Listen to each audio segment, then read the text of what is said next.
Hey everyone, Cooper here, host of the fine podcast you're listening to. I just want to let you know that the episode you clicked on has a format that is very heavily inspired by a podcast called The Bookening. To be clear, our thoughts and opinions in this episode are our own, but the format is very similar to this podcast. I just wanted to give you a heads up and give credit where it is due. With that out of the way, enjoy the show. Coming up next, a bonus episode on what makes a good book.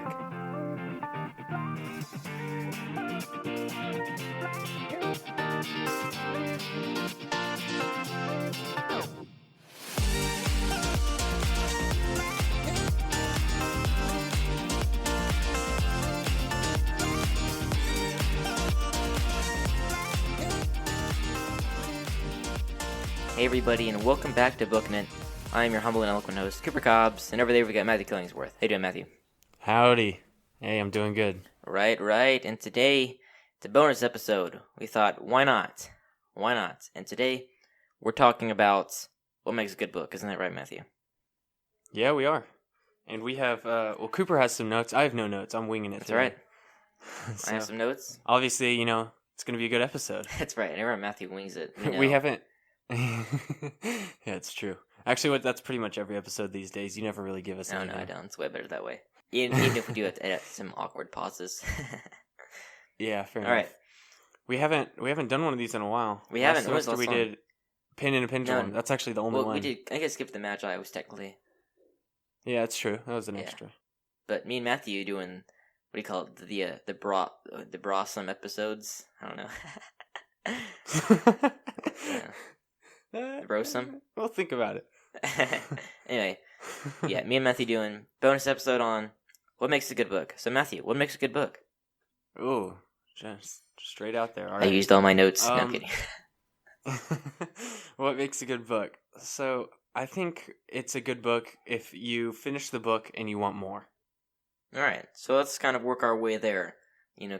Why do you want more in a good book? So, do you have a particular genre of a book that you prefer? Generally, I like kind of like high fiction fantasy. Yeah. But it's specific ones like Harry Potter, yes, Hobbit, But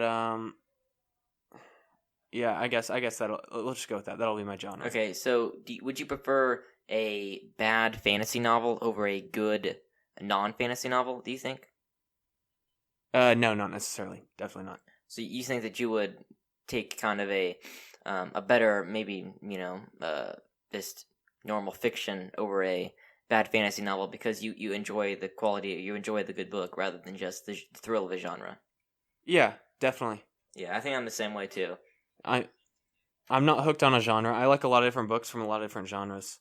So, but yeah, I guess I don't know. I'll have to think about that more sometime. About like which genre has like I guess the most of my favorite books in it, because my favorite book it's a fiction book, but it's kind of it's The River, so it's I don't know. Yeah, I think it's fiction. Definitely not fantasy. Yeah, I agree. I think that some of my favorite books aren't fantasy, but most of my favorite books are fantasy. Not the top couple, but I agree. I definitely would prefer because I'm a Christian homeschooler, and I prefer a good book over a bad genre book. But I think that's definitely more recent. If you had asked me, 5 years ago or so, I probably would have said bad fantasy novel, or I would have. Oh yeah, definitely. Maybe I wouldn't have said that, but I maybe would have read like that or acted like that. Yeah. No, I think you would have said that. I think that was deserved. Okay, so do you prefer a novel? Do you like short stories? Do you like nonfiction? What's your favorite kind of type of novel?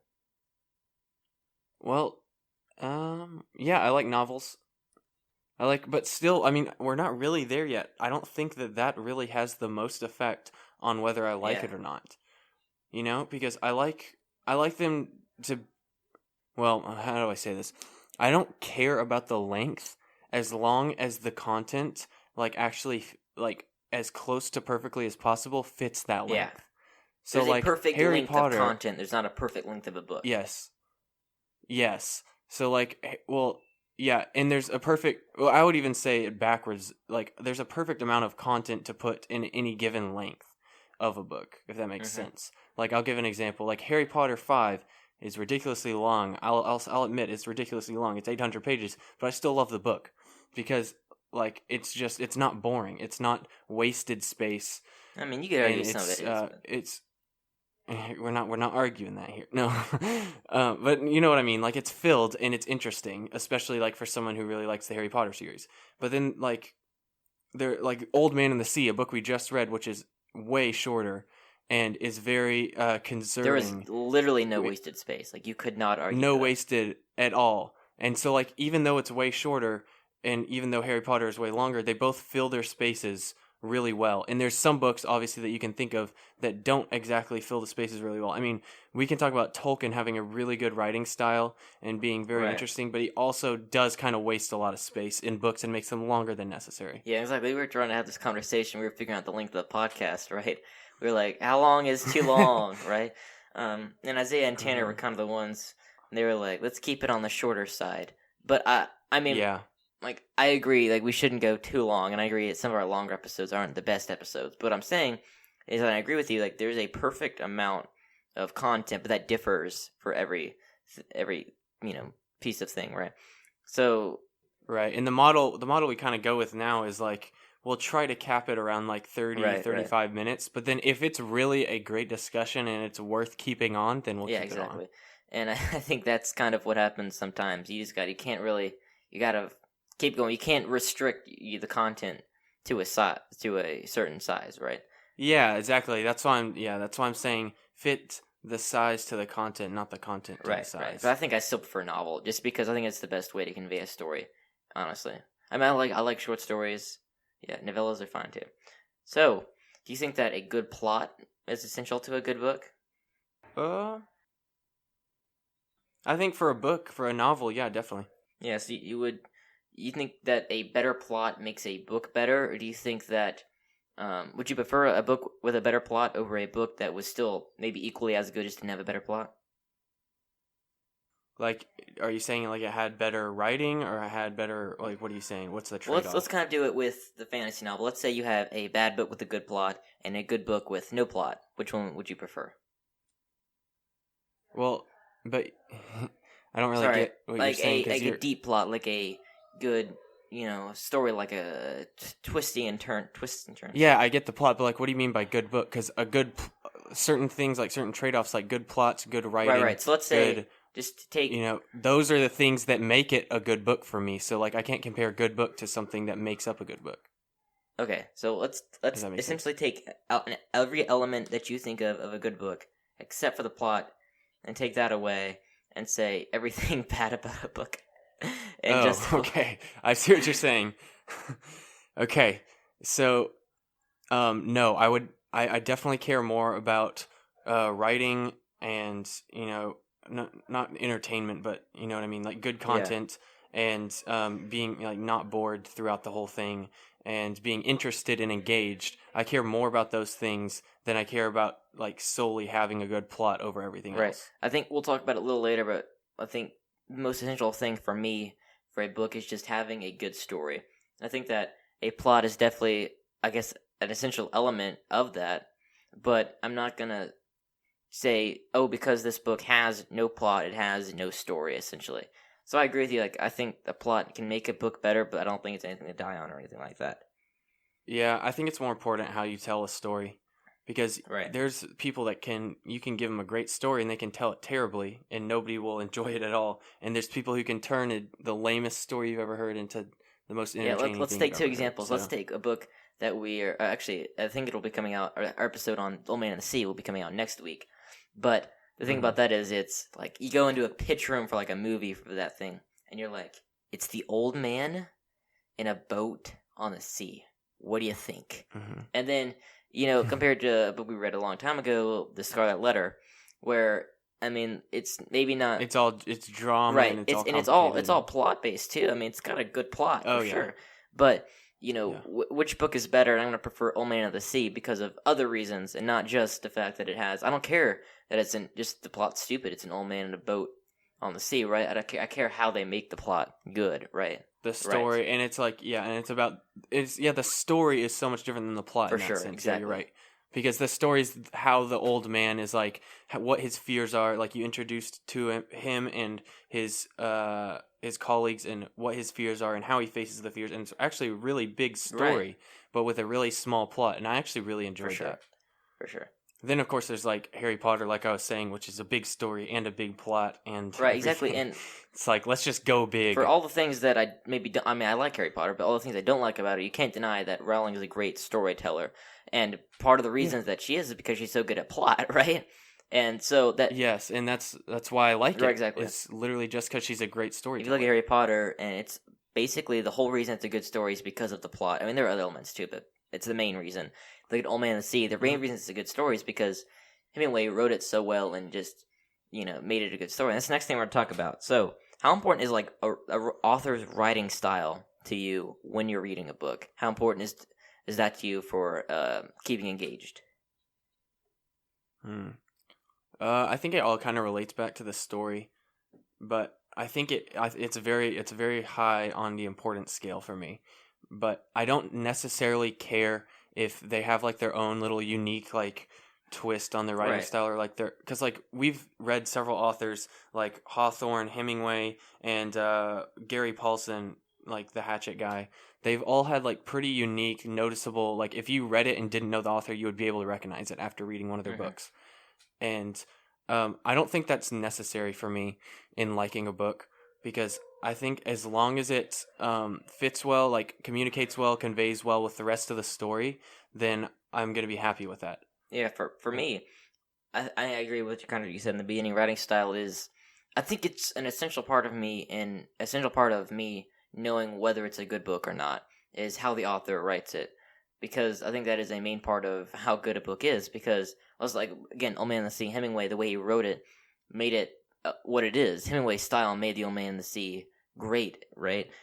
But I think that I think it's one of the main things for me, be willing to stay engaged with the book. Like if I'm reading a book and it's got really bad style, I sometimes just like, this book is garbage. Maybe I'll finish the book, but I'll understand it's garbage, because I think out of the ability to write well stems all of these other things that we've been talking about.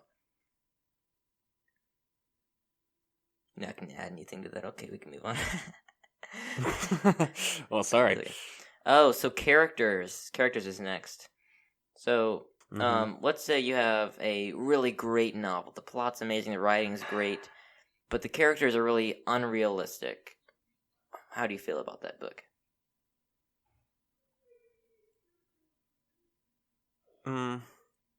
Well, it depends. I'm gonna, now that we've talked about the story and like the content of it, I'm gonna keep going back to that on every single question. But, it's if they fit the story, and if they're not unnecessary. Hold on, what am I trying to say here? This is gonna be an awkward silence for a second. Good. Can you ask the question again?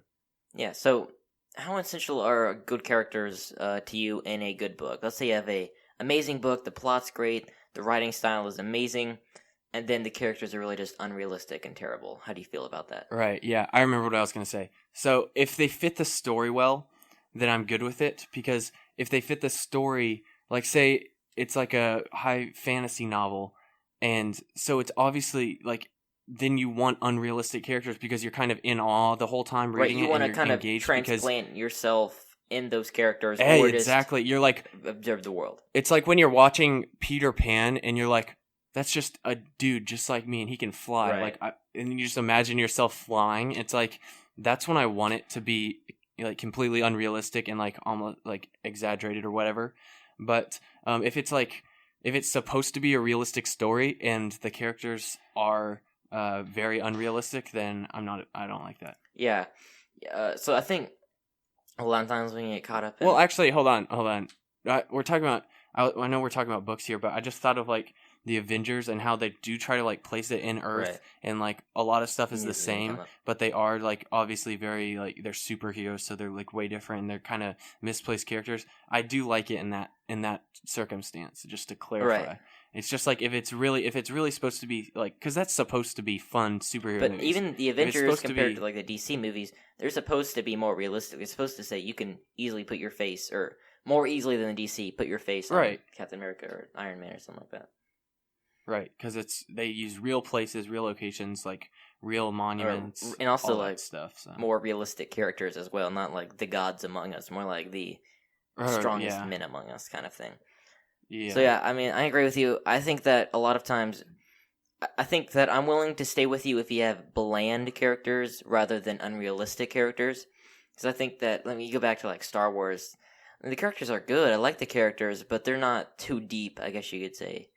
Because it's a little bit harder with a movie too, right? And exactly, but like Luke Skywalker, you're supposed to be able to put your face on Luke Skywalker's face. Like, I could be a Luke Skywalker, and then also you're supposed to be observing the world, and that's the one thing. Those glorious Hobbit episodes we did, we said, kind of pointed out that Tolkien didn't exactly have great character development. It was really bland, but it wasn't. They weren't unrealistic characters. They were really realistic characters. They just weren't as well, I guess, deep characters, right? I mean, developed. Right. You're gonna have Bilbo like wishing he was by the fire, the dwarves doing something stupid, and I think that's great, but it's not deep, incredible, characters. Deep. You're not getting psychologically deep inside those characters, exactly. No, you're not. So let's break it down a little bit more. Let's talk about kind of the protagonist versus the villain. Let's start with the villain. So, in your mind, what makes a good villain, and how essential is that to a good story? I think a backstory makes a good villain. Oh yeah, in what way? Personally, I like creative backstories when they, twist it or like change it up a little bit. Because everybody can think of the basic bad guy story that's in probably like 95% of all, stories. And, the basic background story for a bad guy is like something tragic happened to him in the past. Right. And he just wants revenge. Like literally, it's everything. In everything. Yeah. Which, I mean, a lot of people do it well, obviously. Right. But I like the change-ups. Yeah, and I think that, for me, every villain has to have two things. Number one, how do they become evil? Number two, how were they defeated? If they were supposed to be so powerful it seemed like nobody could overcome them, why were they defeated? And I think this is kind of... Because the good guy had to win. Right, exactly. But, exactly. That's the kind of thing you end with the villains. You have to be realistic without having a Deus Ex Machina, right? So that's kind of my problem with a little bit of Voldemort in Harry Potter. And I guess a little bit of spoiler alert, but not too much, because I'm just talking about his beginning. But here we go. Kind of in Voldemort's beginning, you don't really know... Well, I guess you don't really know how he turned bad. He was just kind of always bad. And I think that they do have some backstory. They do have backstory. They go into great depth. Rowling goes into great depth in book 6 to kind of show the story arc of Voldemort. But I really feel like there's no link between how he got bad and how in his beginning, right? And then he had some parenting issues. Yeah, exactly. That was, I don't know. There was a lot of. I think there was some good stuff for Voldemort, and I think she just couldn't quite tie it all together. It was stereotypical. I'll give you that. And also, kind of, how was he defeated? I don't know. I mean, we may talk about like the Horcrux and stuff like that, but then let's talk about kind of like Sauron and Lord of the Rings. I think this is one of the only places where it actually works, where he was just bad from the very beginning. I like that, actually. I think that in like a great, huge, epic fantasy novel, I actually kind of like when the villain is kind of just been evil for as long as anyone can remember. Right, because it's kind of like Narnia, where like they're kind of reflecting back on like the Bible story and like how the devil has just been evil since forever. Right, and that's really a cool thing. Like the devil's been evil since he fell. I agree, because I definitely like it when high fantasy novels reflect that. Yeah, and it's just, and then again, why did Sauron lose? Well, I guess he thought kind of that he was looking for the ring, and he didn't think that anyone would. I guess he thought the ring was so powerful that nobody would ever try to destroy it. I guess. Mm-hmm. I don't think anybody cares that it's kind of spoiled Lord of the Rings, but anyway. No, nobody cares here. So let's talk a little bit about the protagonist. And those who don't know, protagonist is the main character of the story, or I guess, yeah. And no, we are not talking about the protagonist, as in the main character in Tenet, who never gets a name and is simply called the protagonist the whole time. Yeah, that's right. But So we're talking. So my mom, every time, it's her homeschool mom thing. She always asks whenever I finish a book, like, who was the main character and what did he want, essentially. So, what makes a good protagonist story arc to you? What is essential in writing a good main character for your story? Well, I think kind of like your mom's question implies, they have to, like, first of all, you have to define who they are and, give, like, a chapter or a few chapters, depending on how long your story is going to be. You got to give time devoted to, like, introducing them. And so, like, the reader gets to know them. Not too much time, but, the right amount. And then they have to have a purpose. They have to have something that they do want. Right. Which is, like, the other question that you said. So I think, I'm going to give it to your mom. Those are actually pretty good questions. Yeah. Not that she necessarily needs to ask them to you every time you read a book, but, like, those are good questions. Yeah, I agree. I think that really is kind of what defines the protagonist. Like, why is he doing what he's doing in the book? Yeah. Right? Because, like, if there's one thing that you clearly define, like, they are after, their kind of self-made purpose in life is this thing, then that you kind of get to know them so much better that you, like, can tell why they make the little decisions that they make throughout the course of the whole novel. All right, so next let's talk about dialogue. So, how important to you is dialogue in a story? See, before we read Hatchet, I probably would have said pretty darn important. Because I like, Well, let's not talk about characters. Like dialogue versus no dialogue. Let's talk about like dialogue versus bad dialogue. Okay. Oh, how important is good dialogue? Yeah. Well, yeah, I definitely would rather them have good dialogue. I'm sorry. That's my bad. You were like, how important is dialogue? Well, I mean, I guess it's kind of important. If you're gonna have dialogue, let's make it good, okay, author? Yeah, exactly. But like, how important is it to you in a good book? Will you drop the book if you think it's bad dialogue or something like that? I'm trying to think. I think it's still pretty important. Yeah. Why? Especially if you're gonna have a bunch of different characters like intermingling with each other and like talking and a lot of that. Then I think, it doesn't all have to be like outstanding, crazy, like memorable dialogue, but I like there to be some good quotes that you can laugh at, like different quotes that you'll laugh at, different ones that you'll kind of like not cry, but like if you were Cooper that you would cry at, and I don't cry. Different emotions in the dialogue. That's not true. He cries. It's not true. Yeah, I honestly, that's one of the things that's so great about Tolkien. Literally, I think that there is never.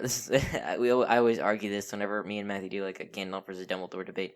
That Tolkien is probably one of the best authors ever at just one-liners or like great piece of dialogue. That's fair. Like Gandalf will just drop a nugget of wisdom, or as long as it's memorable, and it's just amazing. Shoot us some examples. All we have to decide is what to do with the time that is given us. I will not say, "Do not weep, for not all tears are evil. Not all those who wander are lost." Just some examples of like great one-liners, and like bajillions of others. I like that last one. Yeah, exactly. Yeah. But yeah, I agree. I think dialogue is essential. I think good dialogue is great. But I think there are also like some elements to it. I think I watched India Wilson's like writing videos. India Wilson is, and one thing he says is really your characters can't quite talk like they talk in real life. Like, if you notice, I've been saying, like, and this entire conversation, and you can't really have that in the book, right? But, yeah. And you also, like, characters have to respond to one, like, I never go, "Hey, Matthew, do you want to hear about my Thursday?" And he's like, "I would love to hear about your Thursday. You're telling me about your Thursday while I'm telling you about my Thursday at the same time," was the example he used. And so, but I think that good dialogue is essential because I think that it defines the flow of the book. But I think that also a lot of times comes with great writing style. If you have a great writing style, then you're going to have good dialogue. But if you have bad writing style, then a lot of times it means you're bad at dialogue. But honestly, I think that the people who write the best dialogue, sometimes they aren't quite the most realistic. I guess they're the best at making it seem realistic while making it better than what you and me would say, I guess. Because, I don't drop great one-liners around you all the time, do I? No, definitely not. Yeah, for sure not. I'm joking. But if I had time to write out a book, I'd obviously I probably could come up with some you decent know, ones. yeah, you could come up with And I also some. think it's essential to a book because I think great dialogue makes a book stand out. I mean, if you look at the fantasy genre, people read fantasy because they want to escape. It's escapism. They want to live in the world for a while. They don't quite care about the characters exactly. But I think, and a lot of times authors writing it don't bother to write well or write good dialogue. And I think that's what sometimes can set a good book apart from a bad book is how good its dialogue and how good the writing style is. You know, how a good fantasy novel is basically, you know, it takes all the elements of a fantasy novel, a good world, you know, makes you want to live in there, and then it essentially just adds good dialogue and good writing, and it's, you know, a step above anything else and makes it stand out. All right, next. Everybody's favorite, morals. How important are good morals to you, Matthew? I feel like you should answer this first. This is kind of your expertise area. Yeah, I mean, good morals, I think, are an essential. I don't know. There's a point. Well, let me say this. Like, let's take like Christian literature, right? A lot of times, like they're dripping with good morals or relation to the Bible or something like that. But that's not what makes it a good story, right? But what makes a good story, as a part of a good story, is having a strong, centered moral center, right? And having a good message and having good morals. But that doesn't make up the whole thing, right? You can have an amazingly written novel with everything that we've talked about, great, and then have bad morals, and you're like, yeah, that's bad, right?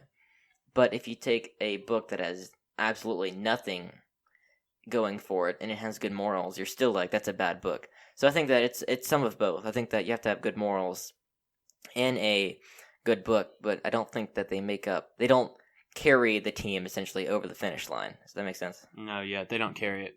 And I'm almost gonna say that like it's almost not that important to me because, like you were saying, especially for like a lot Hey of Matthew, let's be clear though. We don't watch bad things. We don't read bad moral things though. Yeah, no, of course not.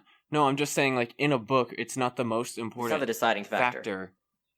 Yeah, because like you were saying, like it's all about like when people read fantasy, they just want to escape. Like they want to be in that world. So like you don't really read a book so like you don't really read a high fantasy book so that you can be in the world to learn about like something you should change in your own life. That's not why you read it.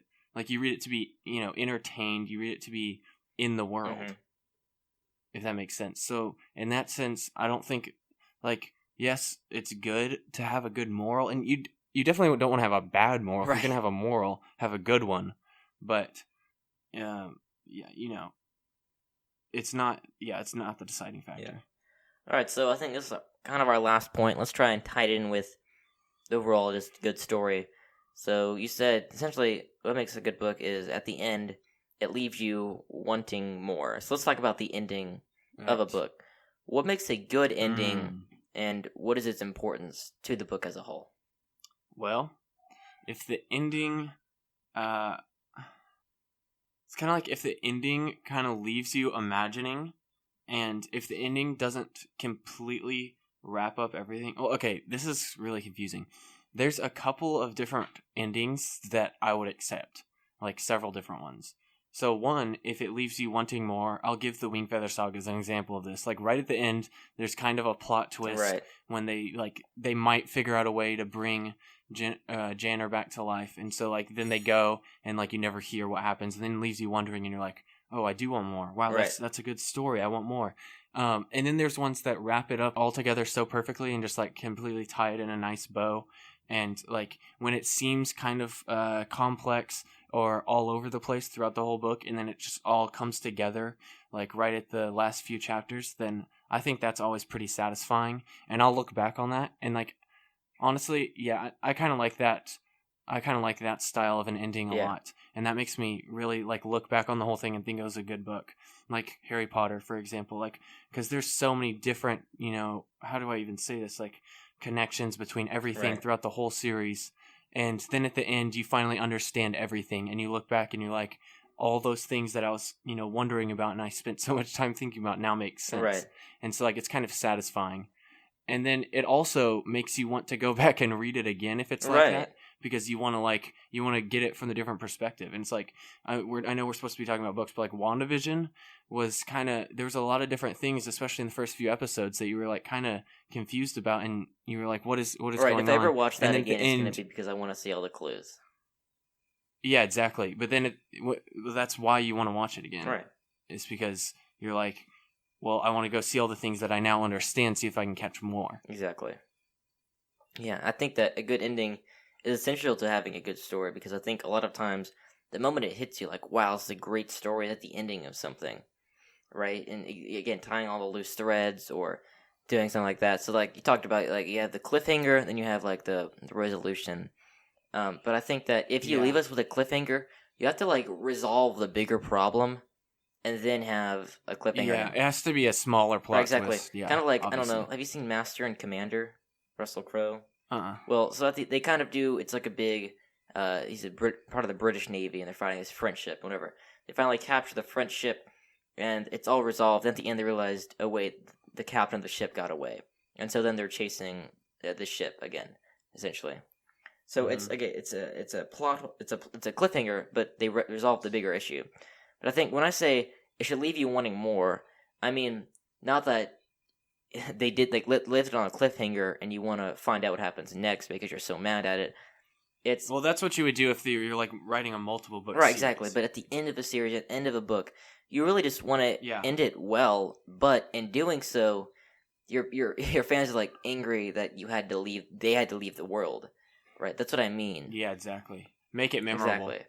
But I think that ending is... Yeah, like Isaiah's like all caps exclamation point text to you after he finished Wingfeather Saga. Yeah, exactly. It's like, no. But in a way, he was satisfied, but he wanted to know more. Exactly, right. We just had to draw the satisfaction out. Exactly.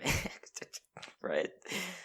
So I think kind of summary of our thoughts, I think some of the most important things we can agree is just having a good story.